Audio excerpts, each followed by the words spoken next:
Life moves pretty fast. You don't stop and look around once in a while, you could miss it. Welcome to Around the Turnbuckle. Happy Labor Day weekend, everybody. I'm the big Albowski. That guy right there is Professor Keith, as always. And joining us is the maniacal, the evil, the genius Oh, stop. of the WO and it's Dust. What's up, my man? How's everyone doing? How are y'all doing tonight? Oh, we are great. We got a big fan of yours on already, Big Dave Motorman. He's at every SWO show. Hey, guys, happy Labor Day to all. It is the agitator extraordinaire, the great Big Dust. Let me grab my earplugs and learn about the cool character we love to jeer.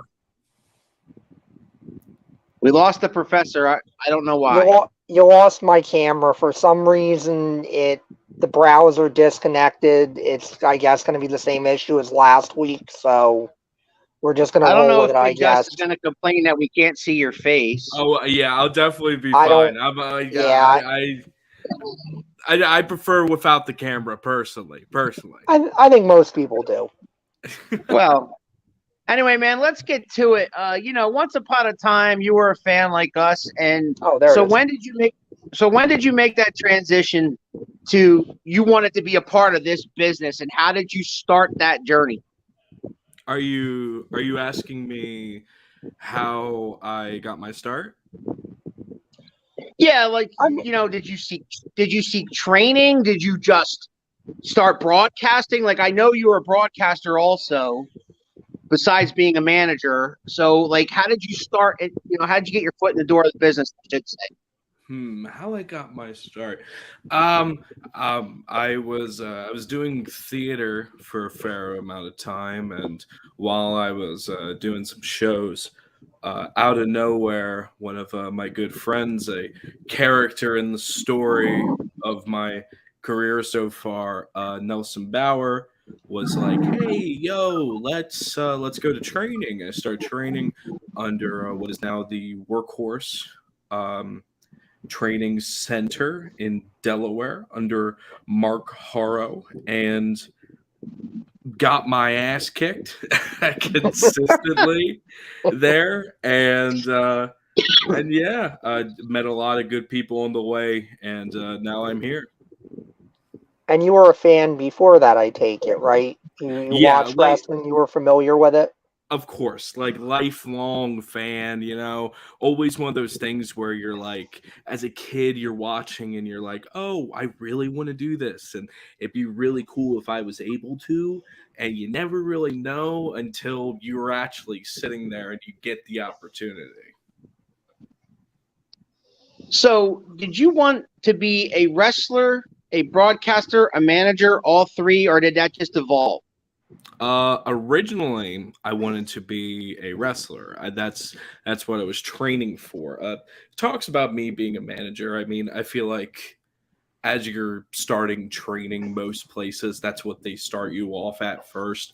But I wanted to be a wrestler. I wanted that spotlight. I think everyone does, We're all kind of attention cravers. And when I was training and I was getting after it, I tore my ACL really bad. And then I had another really bad tear, and I kind of had a come to Jesus moment because I was starting to do some managerial work, and then I just said, like, okay, I kind of have to shift motions. I'm not good as a wrestler, but what else can I do? I mean, I just kind of looked at my skill set and said, I can provide people with all these other things. It doesn't just have to be me wrestling. I got a comment here from Jeff Becker, says, love him or hate him, the Big Dust plays a big part in every goon match in SWO. That's right. He knows. I'm always supporting the fellas. That's just friendship right there. People don't understand it. People want to boo, but I'm just like everybody else. I love my friends. Oh, the haters are here. David says you suck, but I mean, they're here. Oh, look at that nasty man. His little pop up there. Him and all his kids in there. Real. No, I'm good. It's lovely. It's lovely. All right. So, I mean, like, what year did you realize that? Like, you made that. You said you made that transition. You realized that, you seem like to fit more of a role of a manager or maybe a broadcaster or both. Like, what year was that, and when did it really get? Like, when did it really get going for you? Where you're like, every month you're performing. It all started. I mean, God, I want to say about 1968. No, I was in the ring with my best friend Killian McMurphy. And Saul Esparza, who was just a wee young man at the time. He was still slinging in the streets a little bit, but he was getting after it, And we were trying to change his life around, getting him on the ways. I remember I was in the ring, I was sitting in there, and he turned his back to me. You never turn your back to a person in the ring. And I charged at him, and I gave him the ding-dang biggest forearm to the back you'd ever seen. All right? And then I crumbled. I fell to the floor. I rolled out, held my leg, and I was like, this sucks. This hurts. And all the fellas came out, kind of nursed me up, and I kind of had a big conversation with everyone right there. I was like, yeah, I don't want to hurt myself trying to do what I know I can't do. Right. So I might as well just present my positives and work with what I'm obviously better at, which is being a manager. Makes sense. Always accentuate the positives and hide the weaknesses. That's what it's all about. Exactly. I think that I mean, I've always known that as a performer. I mean, I've as I said, I did theater, and I mean, I'm not the best at a lot of cases, but you put me on something completely that's in my element, I'm gonna give you something. Right. Big John LaCour, big shout out from Nesquehoning using his wife's YouTube. Hey, Big Al, I got a steel chair with the professor's name on it. What the hell? Professor, you don't deserve that. He's threatening the professor with a chair. I don't understand. Yeah. I don't know what he did. Big Al, what are you instigating over here?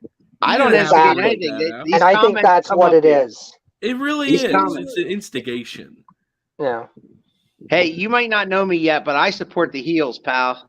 I'm the guy that roots for the bad guys in the movies. That makes me real happy that you cheer for the bad guys. What the hell? What's the point of that?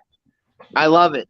Like when you come out to the ring, you get everybody hates you so much that they're booing the windows out of the building, and I'm sitting there, standing there. I'm the fool standing there clapping. And that's what you are. You're a fool. I don't need anybody's appreciation. I don't need anyone's cheers. I don't need anyone's boos. I have the fellas. I have my friends. Don't disrespect Big Dust. Thank you, Father. Craig. That's my dad right there. And he is our guest on Around the Turnbuckle next week, Keith. Nice. That's a big thing. Craig Pendergast was one of the men who trained me. There you go. Who made me all my honest to God, all the stuff that I do as a manager is just what I've seen Craig do turned up to 11. Right. I can see that. I've seen some video with Craig involved, and yeah, because every time we have a guest, if I haven't seen you personally in person, I try to look them up and see what they do. And yeah, Craig, I can see that you do some of the things, but like you said, with the volume turned way up. Exactly. He's an excellent manager. Also an amazing referee. Just a great asset to have around. I can't wait to talk to him next week. But this week, so did you manage other guys before the Goons? Like before we knew what SWO was before we started to go to SWO? Did you manage other guys prior to them? Like had the Goons? How did the Goons form? I should say. So the Goons started as the boys. It was about, I want to say, maybe 2 years ago. It was a group. It was me, Killian McMurphy, who's in the group, A.K. Willis, who's in the group, and a man who I mentioned before, Nelson Bauer. Right. Nelson Bauer was the first person I managed who that like lifelong friends. I've known him since high school.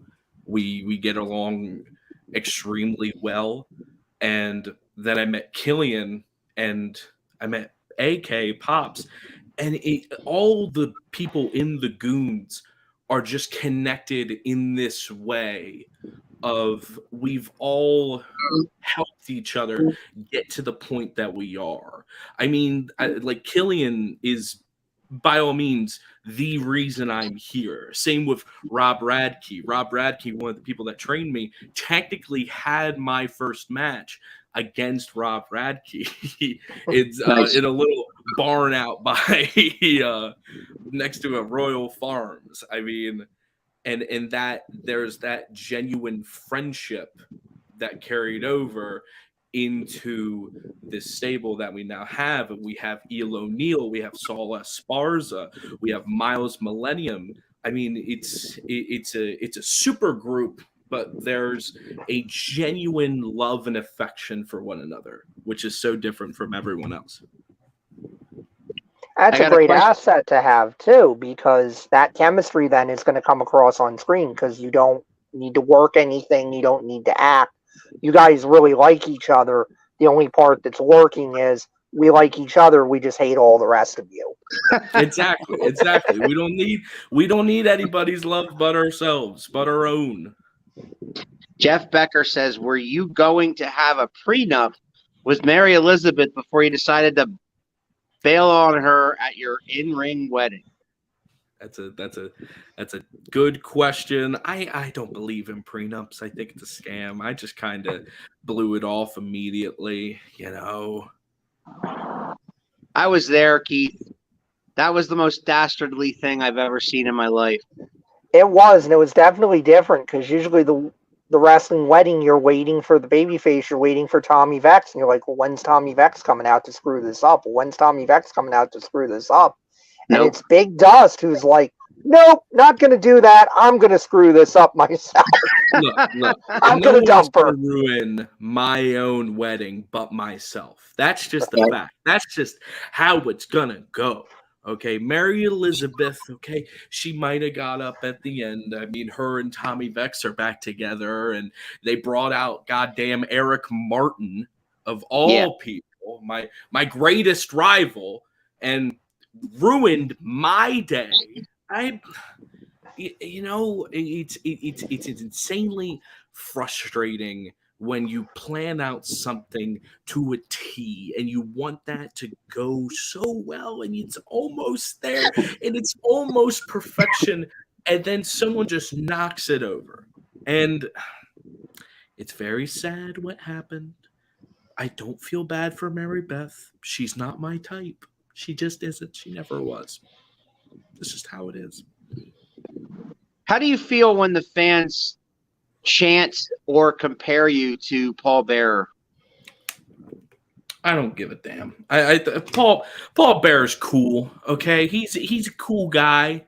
I think when you're a manager, you're always compared to other managers.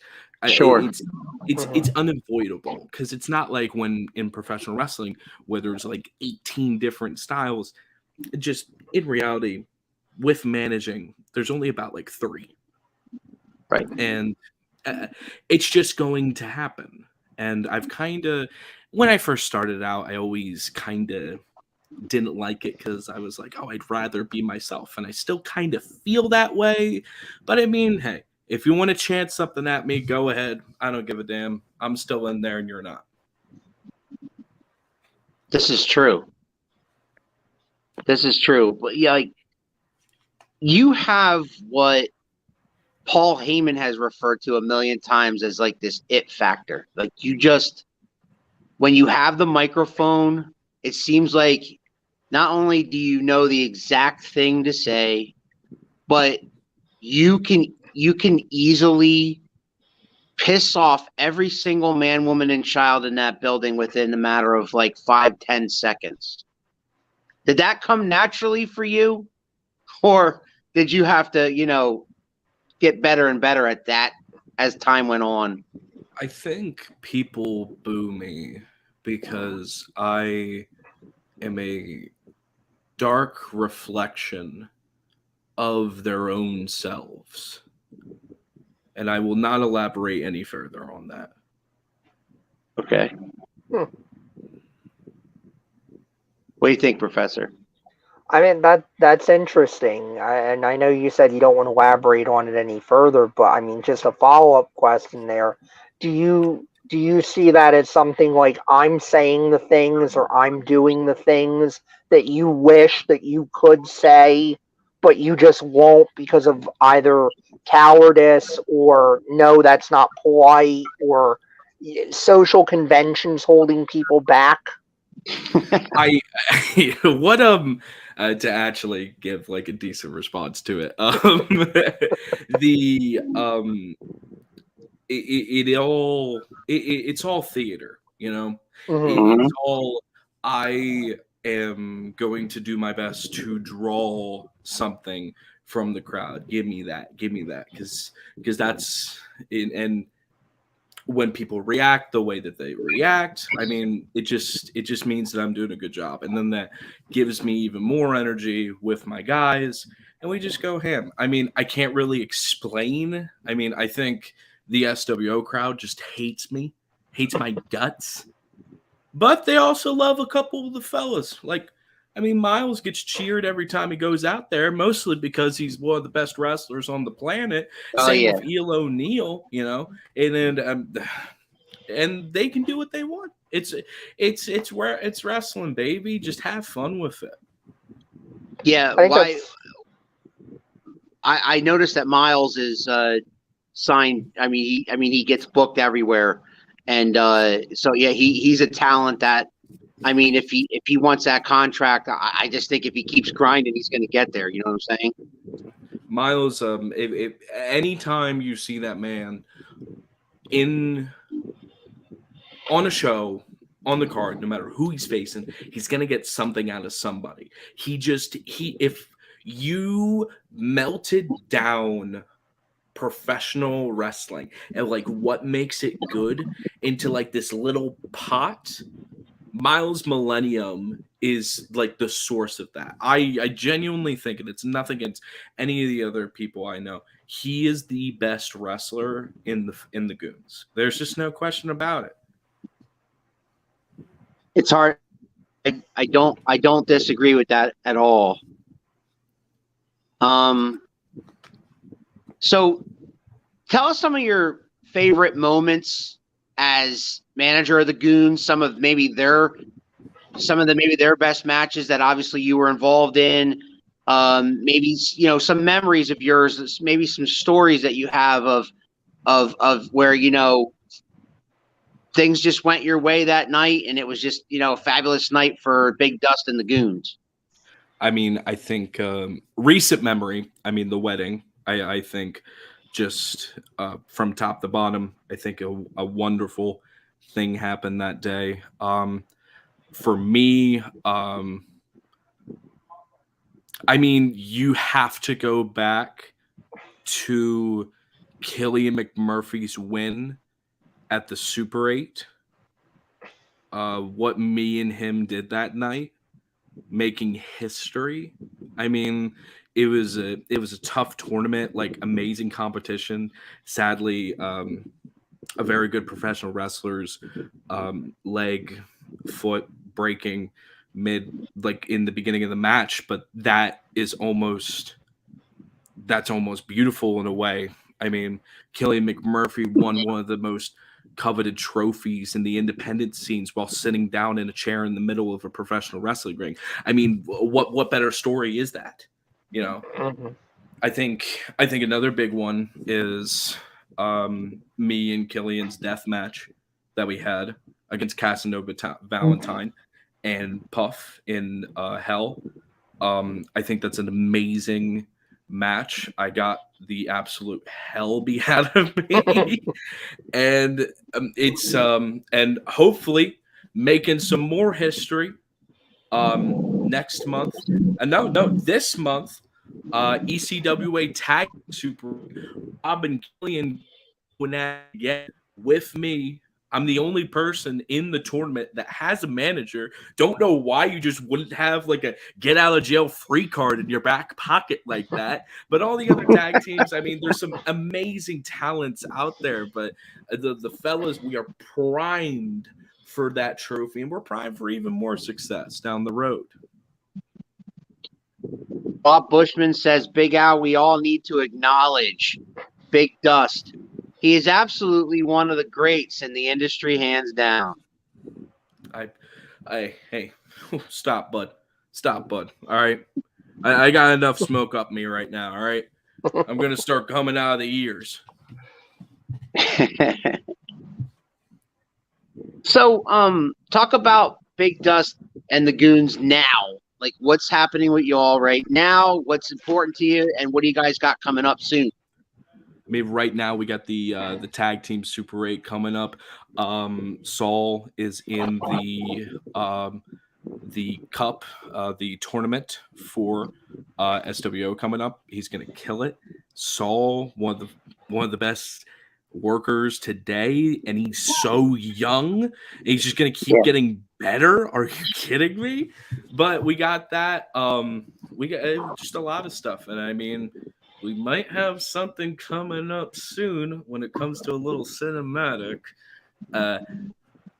Watch out for that. Possible big names going to be involved, so that will be fun. Interesting.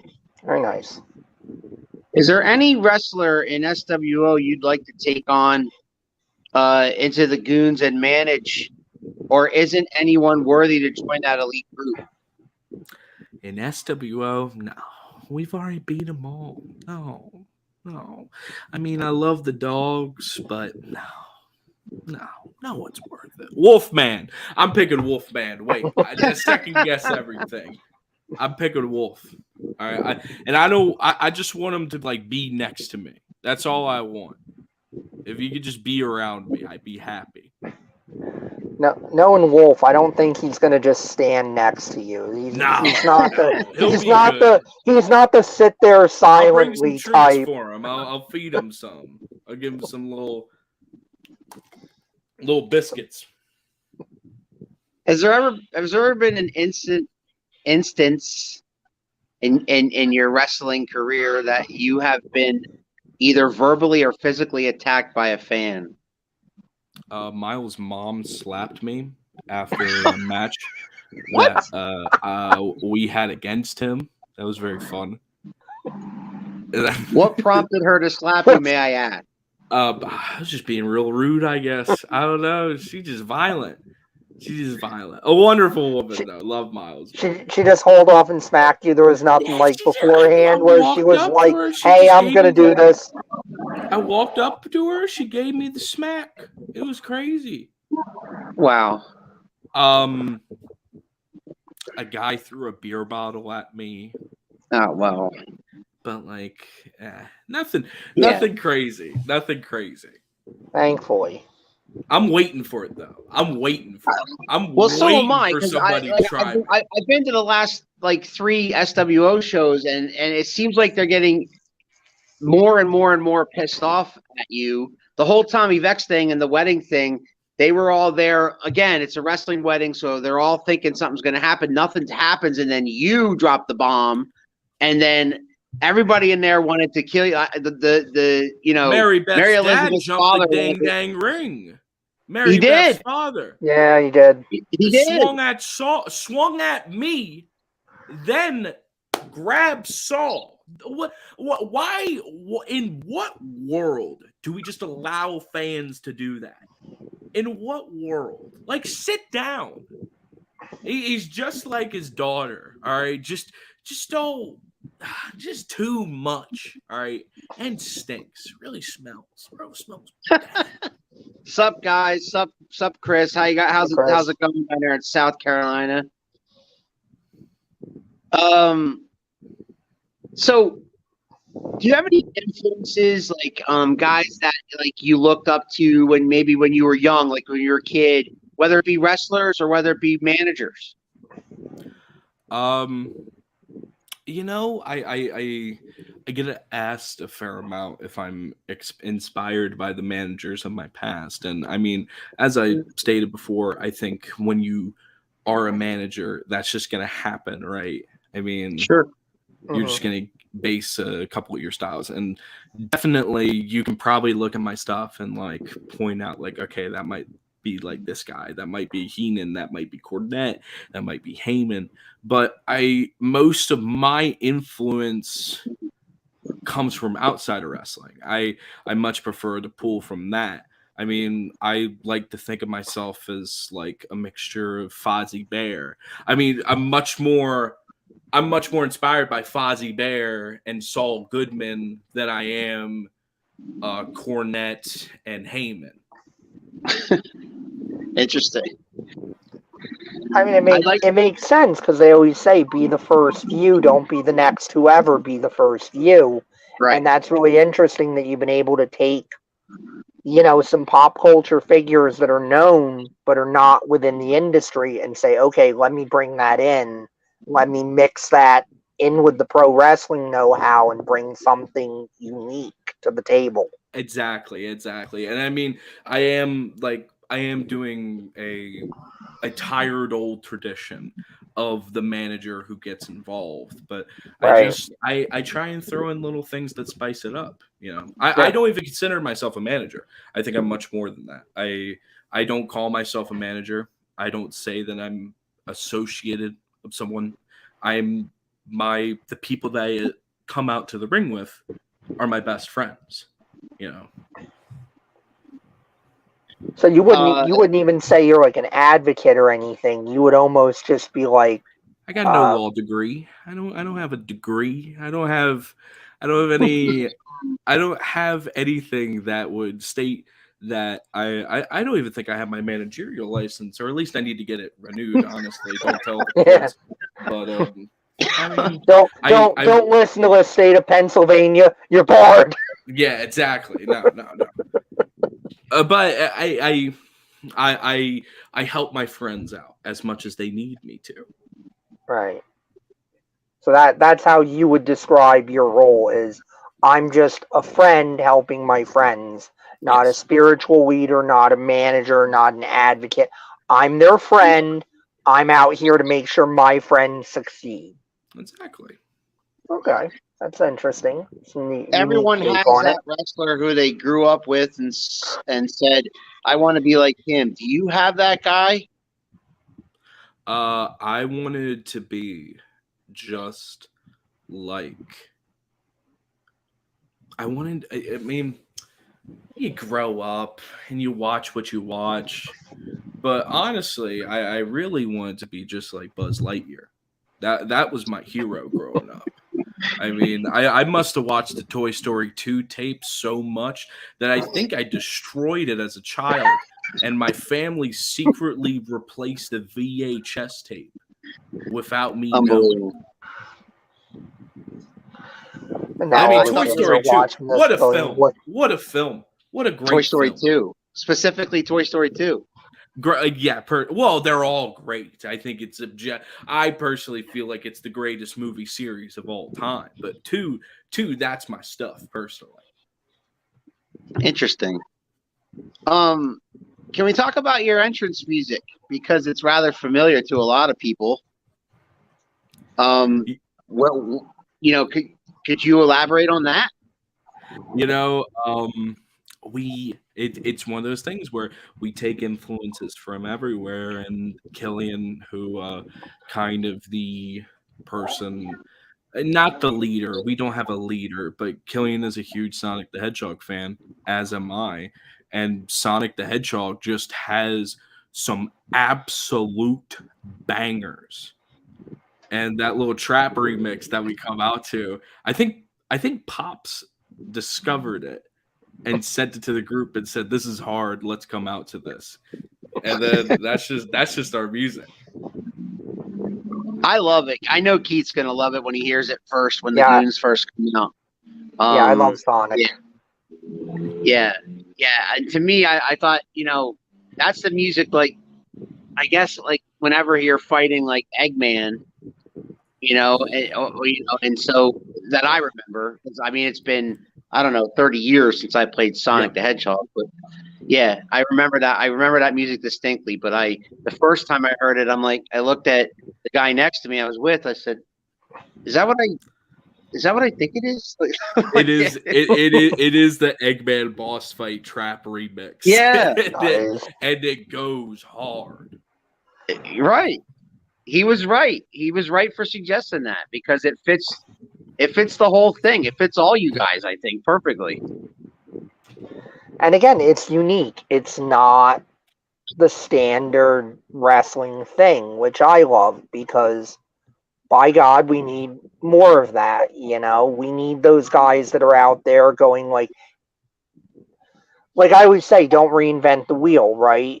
We know what the business is. We know what it's supposed to be.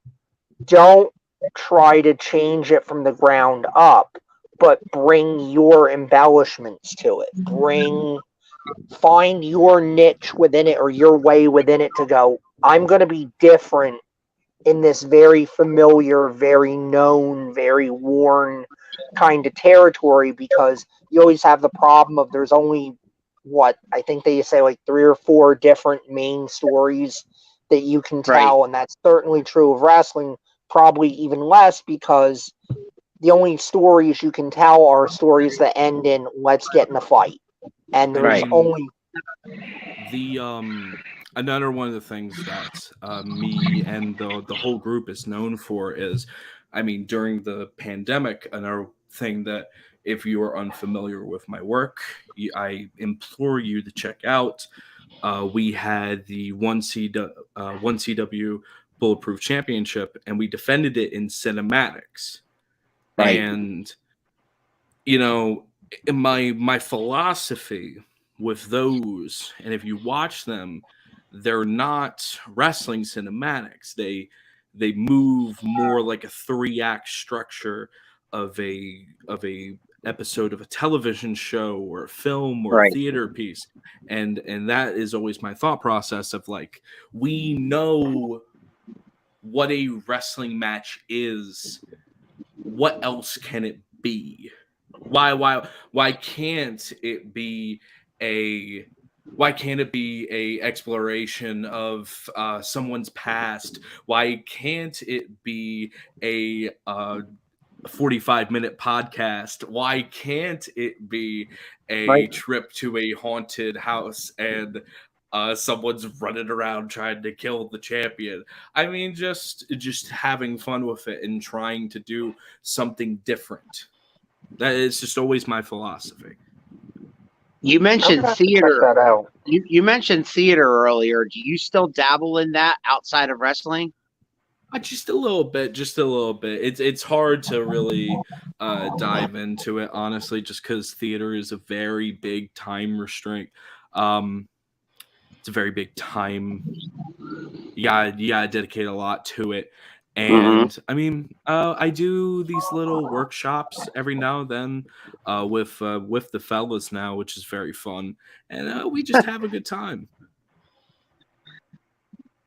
So, do you think that in mainstream such as WWE and AEW, that like managers or as you called it, you're down there with your friends, but do you think that managers have become a lost art? Because back in the 80s and 90s, there were a dime a dozen, but it was all these personalities, and it was different personalities, and nowadays it seems to be gone.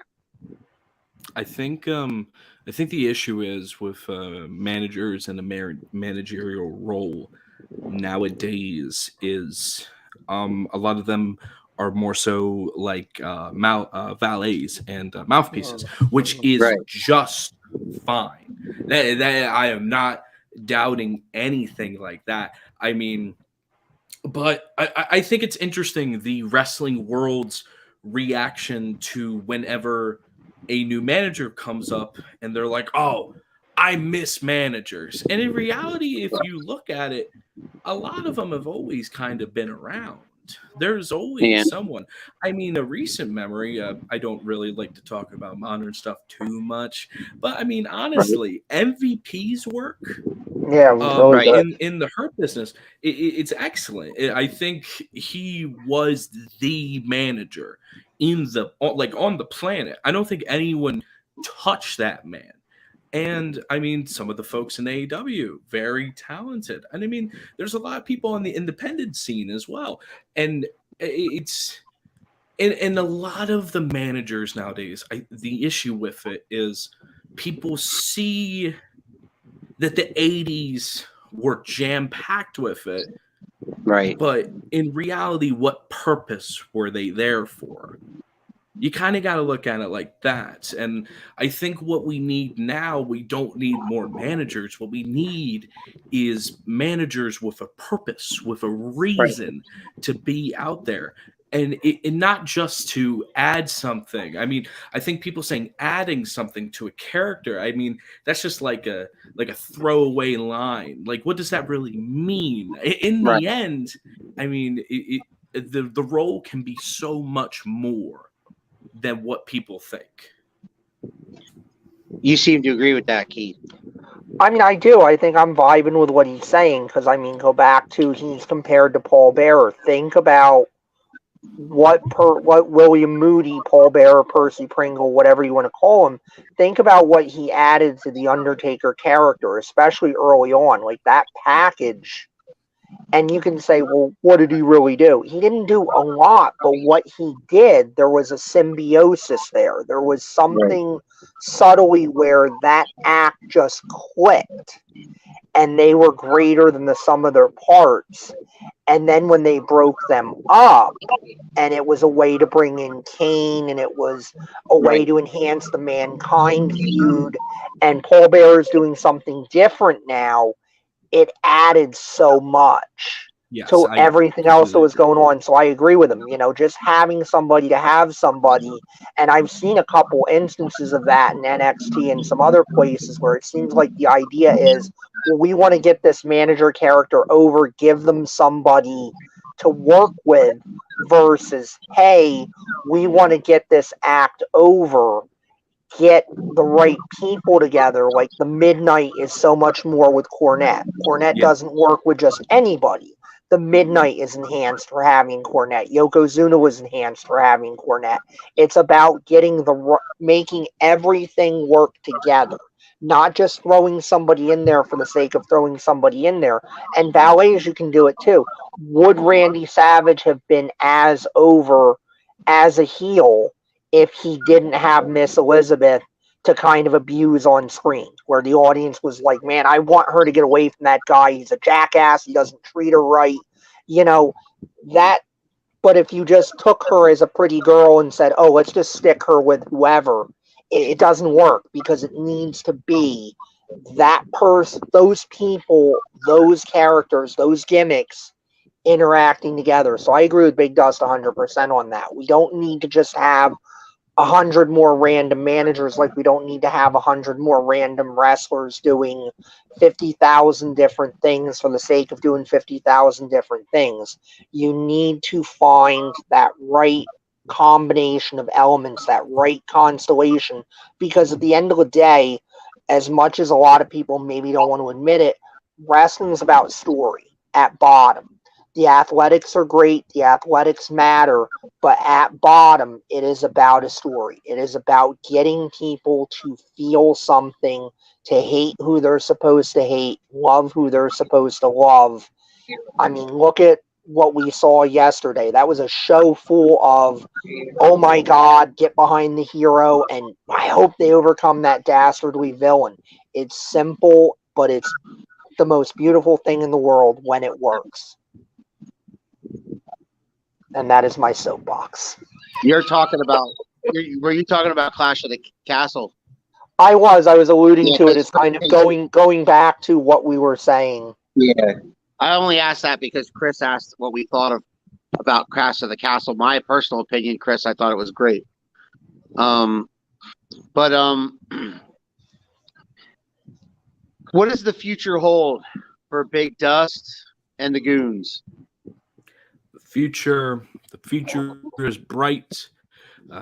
It's a little indecisive. I mean, I see some storm clouds ahead. I'm not exactly sure what it means, but no matter what, I mean, I got some plans for certain people who have wronged me, and I think you guys might want to step out of the way so I can get to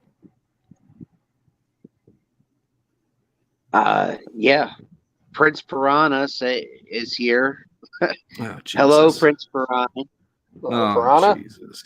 No love for Prince Piranha, Big Dust. No, he comes out and he's doing the Jaws theme, but he's a piranha. I don't know. That don't make sense to me. At the last event, I don't know if he heard it, but some kid yelled at him, "Why are you wearing a shark fin on your back?" When you're a piranha. Killed him. When he came, yeah. And I don't know if Piranha heard him or not, but I was sitting like the kid was behind me, so I don't know if Piranha thought I said it, but I didn't say it. I'm here to say. Got to clear your name. I'm here to clear my name, Prince Piranha. There you go. All right. How much do you spend? I mean, some guys that are involved in the business on the indies, pay attention to WWE or AEW, and some guys just drown it out. Like, which one are you? Do you pay any attention to mainstream stuff on TV? I mean, you kind of got to put a ear in. I personally just, I think I'd rather talk about and consume normal programming. A normal television series than wrestling. I mean, sometimes it is just kind of exhausting watching people that are so good. You're right, and that's kind of my thought process on it, And you live it, right? You live it, and I mean, I watched Clash of the Castle. I thought it was an excellent show. I loved it. I just got done watching the NXT show. Loved it. I'm watching that tomorrow.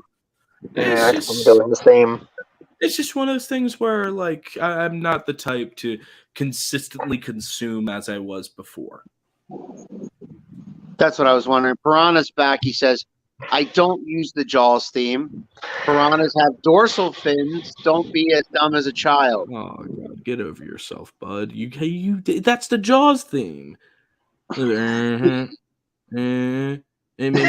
won't do the whole thing. Yeah, you'll get claimed. But that's the Jaws theme. Just those opening notes. Yeah, that sounds very Jaws. I love Piranha. He knows that, but he's just trying to seem cool, right? He's just trying to get a win over. I don't know. He hit me one time. I'm still not over it. He hit you. He gave me a good old forearm to the head one time. All right. Well, it was pretty tough bastard. I almost guarantee you didn't deserve it. Well, who knows? I am a little stinker. It was so hard. He's lost the memory of why it happened. He just remembers it happened. I've really bad memory issues. That's my issue. You have some experience in the business now, so if you could go back to the beginning and tell yourself that the version of yourself when you started, some advice. What advice would that be?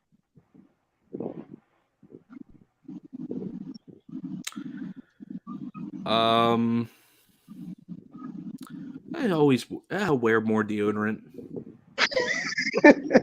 I would have thought it would have been like, figure out that you don't want to wrestle before you tear your ACL. No. The ACL was going to get teared either way. Do you see the stupid things I do? Yes. I mean, that was just going to happen. There's no doubt. Yes, you are not shy about getting physically involved if you need to. No.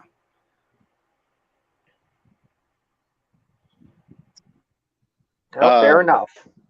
Yeah, fair enough. All right, man. Well, we know that the next SWO show is in Seven Valleys on September the 17th. You did hint pre-show that you are not going to be there. Well, not. I needed a break. Mm-hmm. I was very upset due to the last events that happened at that show. Yes. But, okay, I am requesting that Mary Elizabeth apologize to me for everything that she did wrong that day. So we will see. I'm going to text her. I still have her number. I'm sure. But we will see what happens. But still go to the show, of course, because the likes of Rob Radke, A.K. Willis, Saul Esparza in there, they're going to beat the hell out of people. And it's going to be a good time.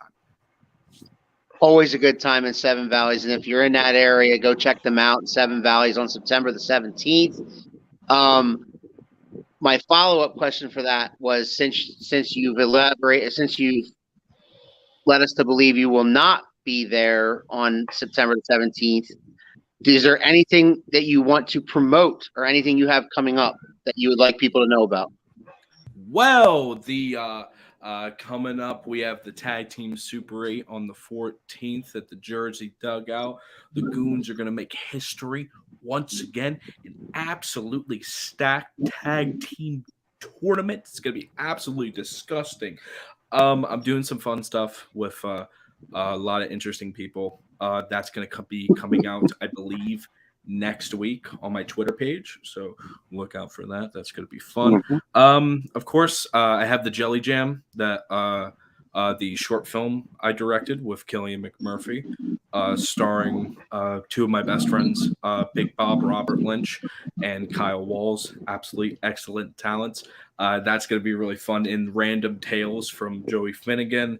There's a couple of other shows I'm a part of. High Tension Wrestling's happening in October. Yeah, I mean, CFU's this week. Gonna have a good time. It's gonna be fun. There you go. Prince Piranha's back with you. Got in the ring and became food dust. That's why. That's why he hit you. I'm ignoring that. I don't remember that happening like that. I don't remember it like that. That's not how it happened. No, I disagree. Why do you disagree? I just disagree. Okay. Don't push it. Don't push it, man. Okay. You got it. Some things are too painful. Professor, do you have any last questions for him before we wrap this up? I don't. I will say good luck at the Super 8, though. That's an amazing opportunity. I love that they've opened it up to tag teams now, that it's not just, singles competitors. Because I don't know if you're aware, Al, of the prestige of that tournament, but I mean, we've had winners come through that was their launching pad to bigger and better things. And sometimes to WWE and places like that, it's a really, really great opportunity that the Goons have coming up there. And I will say good luck and, kill it. Hit it out of the park with that one. We'll do. Just for you, Professor. Just for you. All right. You made a friend, Professor. I'm proud of you. I did. Look at that. I got enough friends. All right. He's an acquaintance. All right. All right. There we go. I'll settle for I got acquaintance. Yeah. You That's made fine. an acquaintance. Acquaintances are less here. Yeah. We gotta set boundaries. I'm big Let's on that. not- Everyone should know where they stand. Exactly. Let's not forget you bit me. All right, Prince. All right. You can have your interview soon enough. All right. So Well, he's been on here already. Yeah. He was on here a couple of months ago, and it was an interesting conversation. Sounds like he might be itching to come back. Look at this. No, seriously. Good luck, Dust. Keep killing it. Wow. Thank you, Some Prince praise Piranha. there. Thank you, Piranha. How about I that? appreciate that. We will. Some praise keep last trying. minute by Piranha. Nice. I love it. All right, man. We're going to get you out of here. Usually at the end, I like to flip the script. If there was anything that you would like to either A, get off your chest and have us shut the hell up while you do it, or B, ask us a question where you're interviewing us, go right ahead, either or. I have something to say. Go ahead. Okay. There's someone that I've thought about calling out for a long time, and I've wanted to for so long. Okay.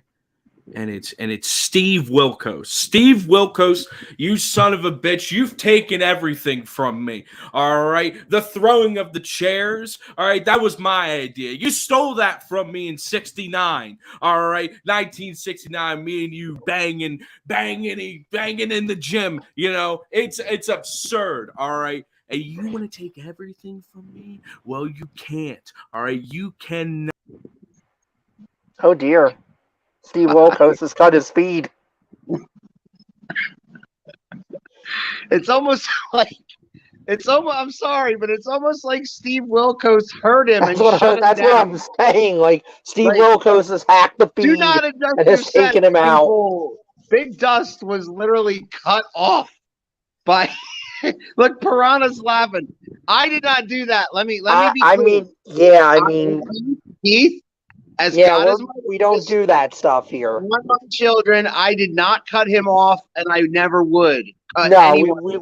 we wouldn't do that here. I mean, unless you're being, just you're going to get us in trouble with, the platform or something. But otherwise, no, we're not those guys. We swear. He literally disappeared. All right.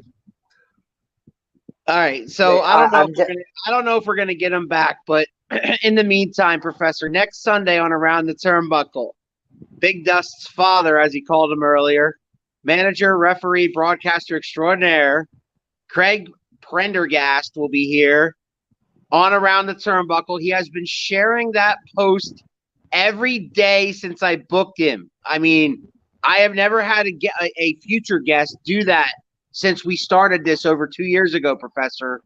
Yeah, I appreciate that. I mean, every day.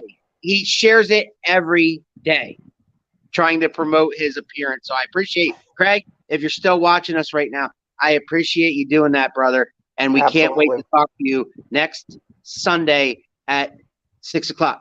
Hopefully, 6 p.m. Eastern. Hopefully Al will have paid his light bill by then. Yeah, hopefully I'll pay my light bill. You're like a disembodied head. It's weird. I know, it's cool, right? It's kind of like I'm like in an eerie place, but I am outside like a disembodied and the sun head. has set. It's weird. Well, it's crazy. I'm You have to get yourself over. Yeah. And a wise man once told me, Craig, you have to get yourself over, or who else will? Right there it is. You get yourself over, of course. And we will do our best to help you get yourself over during your interview next Sunday. I can't wait for it. Anyway, meantime, the professor and I will be coming to Seven Valleys. Come with us. Come join us. Come see the Goons in action. Come see Prince Piranha. Come see Merrick Miami, Evan Atlas. Come see Ken Andrews. What's going to happen between him and the Wolfman? All that crazy stuff is Saturday, September 17th in Seven Valleys. Tickets are $20 at the door. If you're in the area, if you're in the Reading area, you're in the York area, you're in the Quakertown area, you got no excuse. You hear that, Bucciaroni? Come on down and check out SWO. It's going to be a good time. Sounds like a very loaded card. It's going to be a great time. Normally, I just got a message from Big Dust that literally says my laptop died. I figured it was something like that. Died, but anyway, it's more fun to blame Steve Wilkos, though. It's more fun to blame Steve Wilkos. I think that's funny. Yeah. So anyway, we're gonna get out of here, guys. It was a great show. My thanks to Craig and everybody who chimed in, and of course my boy, the professor, and of course Big Dust, our guest tonight. He was fabulous. I thought he would be. Very entertaining stuff. Professor, you got any parting gifts? Just the usual, guys. Appreciate you guys tuning in and spending part of your Sunday with us. It means the world. There is no us without you, and your support continues to help us make our dreams come true and make this little podcast, a nice weekly appointment. Like this video, share this video, tag your friends, tell them about Around the Turnbuckle. And if you are a wrestler or manager or referee or ring announcer or broadcaster and you want to come on here and tell your story, please feel free to contact us. We will make it happen. In the meantime, for the Professor, I'm the Big Albowski. This was Around the Turnbuckle with Big Dust. We'll see you next Sunday. You think you know me? Oh, yeah.